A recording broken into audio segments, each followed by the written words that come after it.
I'm Letitia.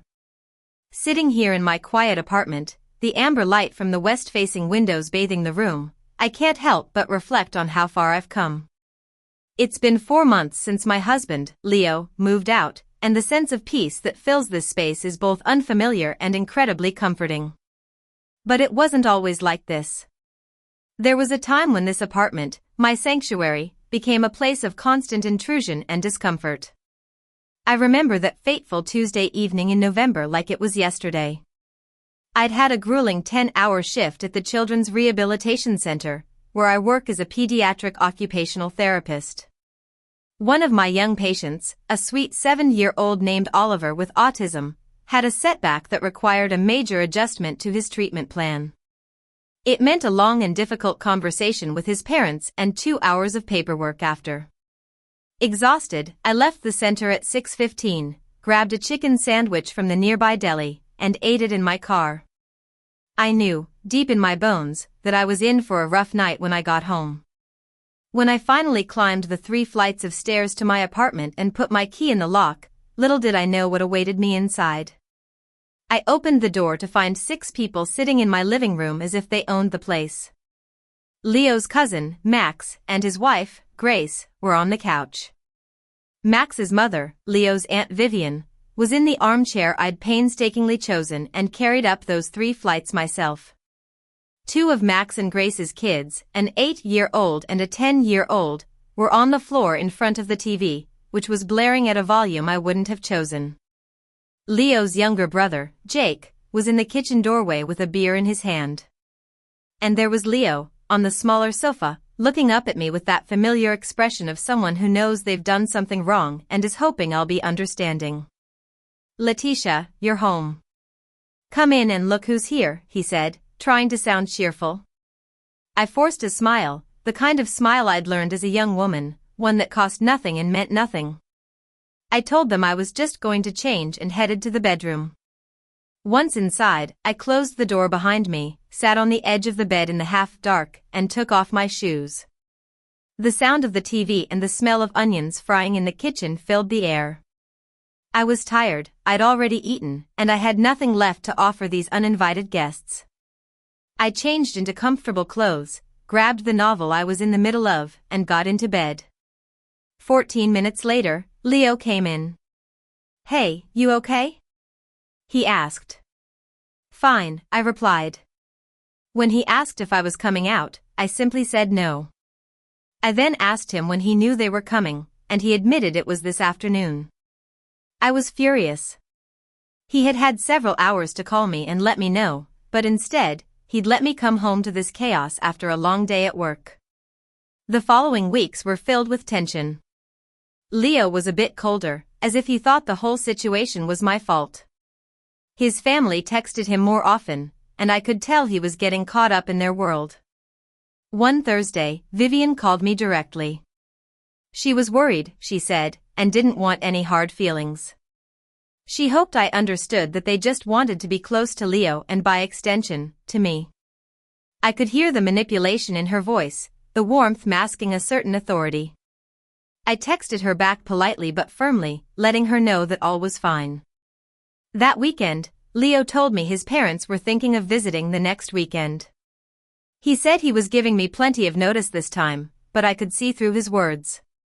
I knew that the real problem wasn't just the lack of notice, it was the fundamental disrespect for my boundaries and my home. I asked him if we could have a real conversation about how we handle family visits. We sat at the kitchen table, and I laid it all out. I told him that I loved his family, but I needed our home to be a place I could count on.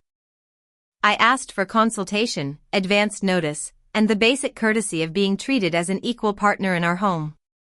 He listened, nodded in some places, and said he understood. He promised to do better.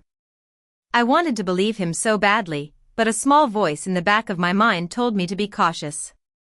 His parents came the following weekend, and it seemed like things were going well at first. I cooked dinner on Saturday evening, and we had a nice time. But then, on Sunday morning, I woke up to the sound of a third voice in the kitchen. It was Leo's cousin, Ryan, who lived 25 minutes away.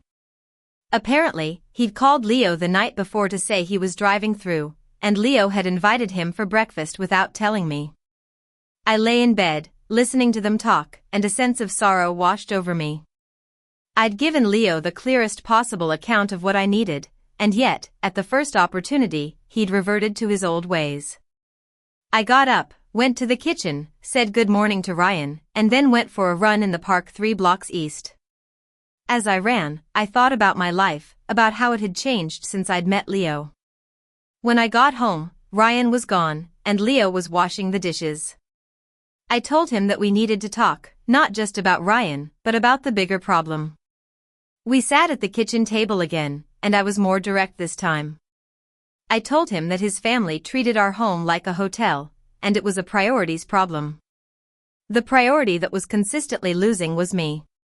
He was quiet for a long time, then finally said, "My family is important to me."